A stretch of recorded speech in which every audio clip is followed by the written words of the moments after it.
വാളയാർ അട്ടപ്പള്ളം ആൾക്കൂട്ട കൊലപാതക കേസിൽ അന്വേഷണ സംഘം കുറ്റപത്രം സമർപ്പിച്ചു. മണ്ണാർക്കാട് SC/ST പ്രത്യേക കോടതിയിലാണ് ക്രൈംബ്രാഞ്ച് 2704 പേജുള്ള കുറ്റപത്രം സമർപ്പിച്ചത്. 6-ാം പ്രതി ജാമ്യത്തിൽ ഇറങ്ങി തൂങ്ങി മരിച്ച കേസിൽ നിലവിൽ 8 പ്രതികളാണുള്ളത്. 2025 ഡിസംബർ 17-നാണ് ഛത്തീസ്ഗഡ് സ്വദേശി രാം നാരായണ ബഘേലിനെ ആൾക്കൂട്ടം മർദ്ദിച്ച് കൊലപ്പെടുത്തിയത്. അരുൺ ആലത്തൂർ ചേരുന്നു കൂടുതൽ വിവരങ്ങളുമായി. അരുൺ, മോഷ്ടാവ് എന്ന് കരുതി ആൾക്കൂട്ട ആക്രമണം നടത്തുകയും അയാൾ കൊല്ലപ്പെടുകയും ചെയ്ത കേസാണ്. കൊലപാതക കേസിൽ അന്വേഷണ സംഘം നിലവിൽ ഇപ്പോൾ കുറ്റപത്രം സമർപ്പിച്ചിട്ടുണ്ട്. മറ്റു വിവരങ്ങൾ എങ്ങനെയാണ് ലഭ്യമാകുന്നത്?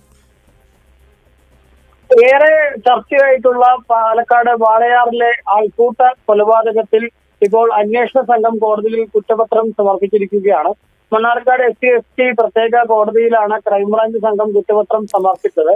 2704 പേജുള്ള കുറ്റപത്രമാണ് സമർപ്പിച്ചത്. കേസിലാകെ 9 പ്രതികളാണ് ഉണ്ടായിരുന്നത്. ഇതിൽ 6-ാം പ്രതി ജാമ്യത്തിൽ ഇറങ്ങി തൂങ്ങി മരിച്ച സാഹചര്യത്തിൽ നിലവിൽ 8 പ്രതികളുണ്ട്. ആ 8 പ്രതികൾക്കെതിരെയുള്ള കുറ്റപത്രമാണ് ഇന്നിപ്പോൾ കോടതിയിൽ സമർപ്പിച്ചത്. ഈ കുറ്റപത്രത്തിൽ 82 സാക്ഷികളുണ്ട്. അതുപോലെ ഡിജിറ്റൽ തെളിവുകൾ ഉൾപ്പെടെയുള്ള വിവരങ്ങളും കുറ്റപത്രത്തിലുണ്ട് എന്നുള്ളതാണ്. 2025 ഡിസംബർ 17-നായിരുന്നു ഈ വാളയാർ അട്ടപ്പള്ളത്ത് വെച്ച് ഛത്തീസ്ഗഡ് സ്വദേശിയായ രാം നാരായൺ ബഘേലിനെ ആൾക്കൂട്ടം മർദ്ദിച്ച് കൊലപ്പെടുത്തിയത്. ഇയാളെ പല സമയത്തായിട്ട് ഈ അട്ടപ്പള്ളം പ്രദേശത്തും മറ്റൊക്കെ കണ്ടിരുന്നു. ഇത് ഒരു മോഷ്ടാവാണെന്ന് ഉൾപ്പെടെ ആരോപിച്ചുകൊണ്ടായിരുന്നു ആൾക്കൂട്ടം ഇയാളെ ചോദ്യം ചെയ്യുകയും പിന്നീട് മർദ്ദിക്കുകയും ഒക്കെ ചെയ്തത്. ആ ഒരു ഇടവഴിയിൽ റോഡരികിൽ വെച്ച് വേലിയോട് ചേർന്നുള്ള പ്രദേശത്ത് ആൾക്കൂട്ടം ഒന്നിനു പിന്നെ ആളുകളായി മർദ്ദിക്കുകയായിരുന്നു എന്നുള്ളതാണ്.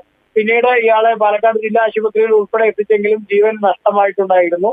തുടർന്നാണ് വാളയാർ പോലീസ് ഈ വിഷയം അന്വേഷിച്ച് ഇതിൽ എത്ര ആളുകൾ പങ്കെടുത്തിട്ടുണ്ട് എന്നുള്ളത് ഉൾപ്പെടെയുള്ള കാര്യങ്ങളിൽ വിശദ അന്വേഷണം നടത്തിയത്. അങ്ങനെയാണ് 9 പ്രതികളാണ് ഉള്ളതെന്നും ഈ 9 പേരാണ് മർദ്ദിച്ചത് എന്നുൾപ്പെടെയുള്ള കാര്യങ്ങളിലേക്ക് അന്വേഷണ സംഘം എത്തിയത്.